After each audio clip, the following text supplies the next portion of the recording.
Летниот одмор претворен во пекол откако силно невреме погоди повеќе туристички места во Грција.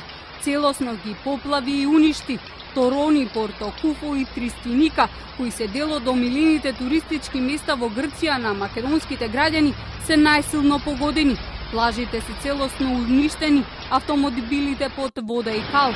Љубица Јаневска-Ивановска, која во моментов се наоѓа во Торони, за Канал 5 сведочи за последиците од невремето. Последиците што го оставија невремето се страшни. Речиси сите куќи што се наоѓаат покрај брегот се поплавени. Бидејќи апартманот каде што се наоѓаме покрај плажа сме отсечени од остатокот на Торони, немам повеќе информации за нашинците што летуваат овде. Но во делот каде што сум јас досега барем ниту еден македонец не го напушти Торони. Морам да признам дека и властите постојано се на терен и го расчистуваат теренот, но каналот што се влева во морето поради огромната количина вода го однесе подпорниот зид на мостот, но засега е сигурно, како што велат и самите власти, не може да направи проблем и да го оттече Торони на два дела.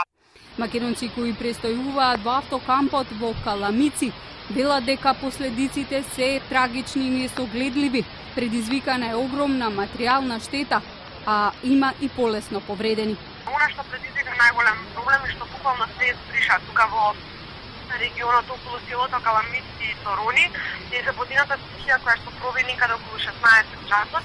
Од она што неофицијално го разбрав, попуштила и она одбрамбена брана што е тука. Буквално цела вода надојде, збриша пред себе. Значи, само трезвено и смирено се евакуиравме во тоалетите на кампот, останавме горе на умивалниците и чекавме стихијата да помине. Десетина македонски граѓани веќе се евакуирани од локалните власти. Од Македонското министерство за надворешни работи вела дека во конзулатот во Солун е примен повик од едно семејство кое е на летување во Торони, но не се наоѓа во опасна загрозувачка состојба.